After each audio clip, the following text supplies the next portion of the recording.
इस video IT trend के video session में हम लोग जो टॉपिक कवर करने जा रहे हैं उसका नाम है ई पेमेंट और उसके टाइप्स के बारे में। ई कॉमर्स जो हमने पिछले सेशन में पढ़ा था, यानी कोई भी व्यवसाय या व्यापार अगर इंटरनेट के माध्यम से किया जाए तो वह ई कॉमर्स कहलाता है। ठीक उसी तरह अगर कोई धनराशि का भुगतान अगर इलेक्ट्रॉनिक मीडिया के माध्यम से किया जाए तो वो ई पेमेंट कहलाता है, जिसे इलेक्ट्रॉनिक पेमेंट के नाम से भी जाना जाता है। तो हमसे ये क्वेश्चन पूछा जा सकता है, इसको थोड़ा जूम कर देता हूं, कि ई भुगतान प्रणाली क्या है। ई कॉमर्स भुगतान प्रणाली के प्रकार को समझाइए। ई कॉमर्स साइट इलेक्ट्रॉनिक भुगतान का उपयोग करती है। जब कोई भी व्यापार आप इलेक्ट्रॉनिक मीडिया के माध्यम से करते हैं, ई कॉमर्स के माध्यम से करते हैं, तो वह ई कॉमर्स कहलाता है और वहां पर किए जाने वाले भुगतान या नकद की प्राप्ति को इलेक्ट्रॉनिक पेमेंट कहा जाता है।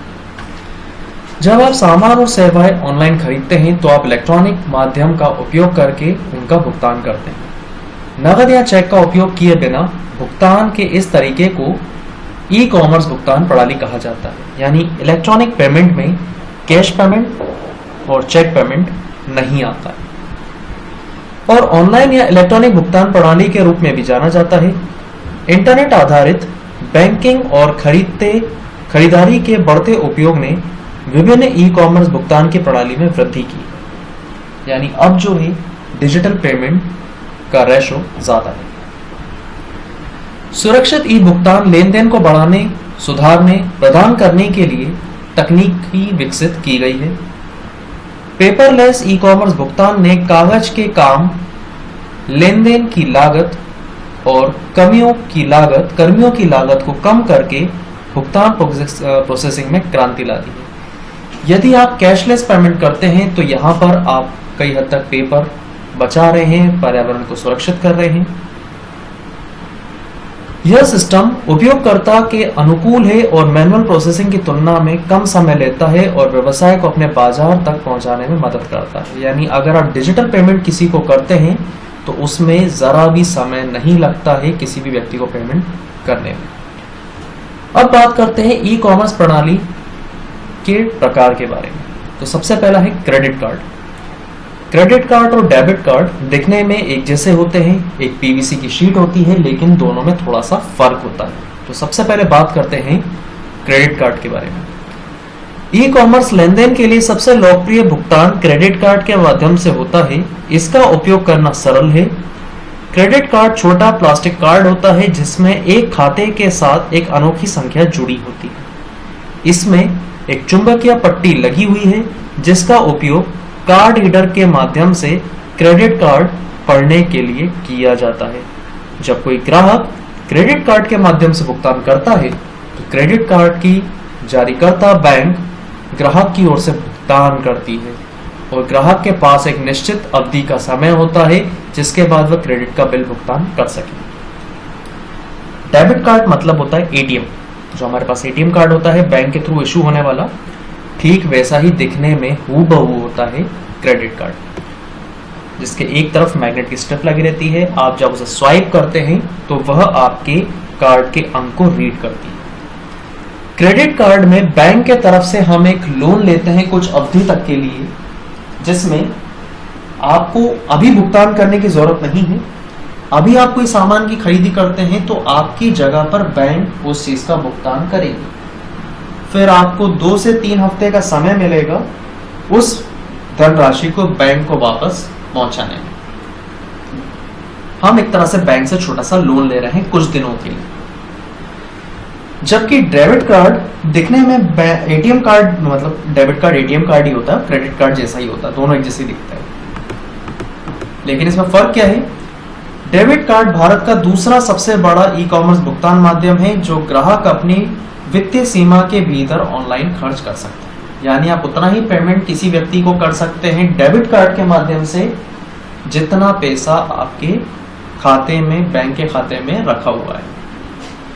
वह अपने डेबिट कार्ड से भुगतान करना पसंद करते हैं। डेबिट कार्ड के साथ ग्राहक केवल उस पैसे से खरीदी किए गए सामान का भुगतान कर सकता है जो उसके खाते में पहले से ही उपलब्ध है। उतना ही पैसा आप निकाल सकते हैं जितना आपके पास बैंक में मौजूद है। इसमें खरीदार जो राशि खर्च करता है उसके पास बिल भेजा जाता है और बिलिंग अवधि के अंत तक भुगतान करना पड़ता है। यानी जो आप समय सामान खरीदोगे आपको उसी समय पेमेंट करना होगा और आपके खाते से भी उसी समय ही कटेगा। दूसरा है स्मार्ट कार्ड। यह एक माइक्रो प्रोसेसर के साथ प्लास्टिक कार्ड होता है जिसमें ग्राहक की व्यक्तिगत जानकारी को संग्रहित किया जाता है और इसे ऑनलाइन लेन देन के लिए बिल के जल्दी भुगतान के लिए धनराशि के साथ लोड किया जाता है। स्मार्ट कार्ड में लोड किया गया पैसा ग्राहक द्वारा उपयोग के अनुसार कम हो जाता है और बैंक खाते से पुनः लोड करना पड़ता है। यानी एक तरह का वाउचर होता है जिसे आपको टॉप अप करना पड़ेगा। मतलब जितना आप बैंक से लेना चाहते हैं अपने खाते में से उतना रिचार्ज आप अपने टॉप अप कर सकते हैं स्मार्ट कार्ड में और उतना ही भुगतान कर सकते हैं। ठीक ये कॉन्सेप्ट है पेटीएम वॉलेट की तरह, लेकिन यहाँ पे कार्ड होता है। लेकिन अब इस कार्ड को भी हटाकर हम लोग बात करने जा रहे हैं ई वॉलेट के बारे में। ई वॉलेट, वॉलेट मतलब होता है हम लोगों के पॉकेट में जो वॉलेट रखा रहता है जिसमें हम करेंसी कैरी करते हैं। अब वह करेंसी अगर आपके पास क्लाउड पे रख दी जाए तो उसे ई वॉलेट यानी इलेक्ट्रॉनिक वॉलेट कहा जाता है। ई वॉलेट एक प्रीपेड खाता है जो ग्राहक को एक सुरक्षित वातावरण में क्रेडिट कार्ड, डेबिट कार्ड और बैंक खाता नंबर स्टोर करने की अनुमति देता है। यह भुगतान करते समय हर बार खाता जानकारी की कुंजी को समाप्त करता है। एक बार जब ग्राहक पंजीकृत हो जाता है और ई वॉलेट प्रोफाइल बनाता है तो वह तेजी से भुगतान कर सकता है। यानी कि जितना पेमेंट आपको अपने वॉलेट में रखना है आप अपने बैंक से टॉप अप करके अपने पेटीएम अकाउंट में या फोन पे वॉलेट के अंदर आप रख सकते हैं या अमेजॉन पे में आप रख सकते हैं। ये सारे एग्जाम्पल थे ई वॉलेट के। अब बात करने जा रहे हैं ई मनी के बारे में। ई मनी लेन देन उस स्थिति को संदर्भित करता है जहां भुगतान नेटवर्क किया जाता है और राशि भागीदारी के बिना एक वित्तीय निकाय से दूसरे वित्तीय निकाय में स्थानांतरित हो जाती है। ई मनी लेन देन तेजी से सुविधाजनक है और बहुत समय बचाता है। क्रेडिट कार्ड, डेबिट कार्ड और स्मार्ट कार्ड के माध्यम से किए गए ऑनलाइन भुगतान ई मनी लेन देन का उदाहरण है। एक लोकप्रिय उदाहरण है ई कैश। ई कैश के मामले में ग्राहक और व्यापारी दोनों ई कैश जारी करने के लिए बैंक या कंपनी के साथ साइन अप करना होता है। यानी कि जो भी आंकड़े हमें वेबसाइट पे दिखाई देते हैं कि आपका बिल इतना बन चुका है 1000, 2000, 3000 या कितना भी, उसका आपको भुगतान करना है। तो यहाँ से हम कुछ एक प्रोसेस करते हैं पेमेंट करने की। वो ई वॉलेट पेटीएम से करें, फोन पे से करें, वॉलेट से करें, क्रेडिट कार्ड से करें, डेबिट कार्ड से करें, तो वह प्रक्रिया करने के बाद पेमेंट हो जाती है। लेकिन यहाँ पर जो भी धनराशि का भुगतान आप कर रहे हैं वह धनराशि हमें दिखाई नहीं पड़ती है नोट के रूप में, करेंसी के रूप में। तो ऐसी धनराशि को बोला जाता है ई मनी। सिक्स्थ हम बात करने जा रहे हैं नेट बैंकिंग के बारे में। यह ई कॉमर्स भुगतान करने का एक और लोकप्रिय तरीका है। यह ग्राहक बैंक से सीधे ऑनलाइन खरीदी के लिए भुगतान करने का एक सरल तरीका है या पैसे देने के लिए डेबिट कार्ड के समान विधि का उपयोग करता है जो पहले से ही ग्राहक के बैंक में है। नेट बैंकिंग में उपयोगकर्ता को भुगतान उद्देश्य के लिए कार्ड की आवश्यकता नहीं है, लेकिन उपयोगकर्ता को नेट बैंकिंग की सुविधा के लिए अपने बैंक के साथ पंजीकृत करना होता है और खाता और खरीद को पूरा करते समय ग्राहक को केवल अपनी नेट बैंकिंग आईडी और पिन डालना पड़ता है। नेट बैंकिंग एक ऐसी सुविधा होती है जो बैंक के साथ ट्रांजैक्शन के अलावा आप ऑनलाइन खरीदी करते समय भी भुगतान कर सकते हैं। यानी बैंक के द्वारा आपको यूजर आईडी और पासवर्ड दिया जाएगा। जब भी आप चाहें तो कोई भी पेमेंट डायरेक्ट अपने बैंक के खाते से कर सकते हैं, जिसके लिए आपको कोई भी credit card, debit card, smart card की आवश्यकता नहीं होती है। वो सीधा आपके बैंक से पैसे से कट कर दूसरे व्यक्ति के पास चला जाएगा। अगला प्रकार है इसके बाद ऑनलाइन भुगतान के लिए, वो है मोबाइल पेमेंट। ऑनलाइन भुगतान करने की नवीनतम तरीकों में से एक मोबाइल फोन के माध्यम से है। क्रेडिट कार्ड या नकद उपयोग करने के बजाय सभी ग्राहक को टेक्स्ट संदेश के माध्यम से अपनी सेवा प्रदान प्रदाता को भुगतान अनुरोध भेजना होगा। ग्राहक के मोबाइल खाते या क्रेडिट कार्ड से खरीदी का शुल्क लिया जाता है। मोबाइल भुगतान प्रणाली स्थापित करने के लिए ग्राहक को बस अपने सेवा प्रदाता की वेबसाइट से एक सॉफ्टवेयर डाउनलोड करना है और फिर क्रेडिट कार्ड या मोबाइल बिलिंग जानकारी सॉफ्टवेयर से जोड़ना है। यानी कि एक पेमेंट रिक्वेस्ट सीधे जनरेट की जा सकती है किसी भी सॉफ्टवेयर से, बिलिंग सॉफ्टवेयर से, जो व्यक्ति आपको पैसा देना चाहता है उसके लिए।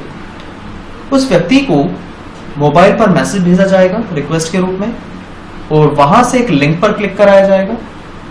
लिंक पर क्लिक करते ही बैंक अकाउंट से आपका एक ओटीपी वेरिफिकेशन होगा। वेरिफिकेशन अगर सही पाया जाता है ओटीपी का, तो डायरेक्टली आपके बैंक से खाते से पैसा कट के दूसरे व्यक्ति के अकाउंट में पहुंचाया जा सकता है। अगला इसके बाद टॉपिक है EFT, इलेक्ट्रॉनिक फंड ट्रांसफर। एक बैंक के खाते से दूसरे बैंक के खाते में धन हस्तांतरित करने के लिए एक बहुत लोकप्रिय इलेक्ट्रॉनिक भुगतान विधि है। खाते एक ही बैंक या विभिन्न बैंक के हो सकते हैं, जरूरी नहीं कि एक ही बैंक में खाता हो, दो अलग अलग बैंकों में भी अकाउंट हो सकते हैं और सेम में भी हो सकते हैं। इसमें एटीएम या कंप्यूटर का उपयोग करके फंड ट्रांसफर किया जा सकता है। आजकल इंटरनेट आधारित EFT लोकप्रिय हो रहा है।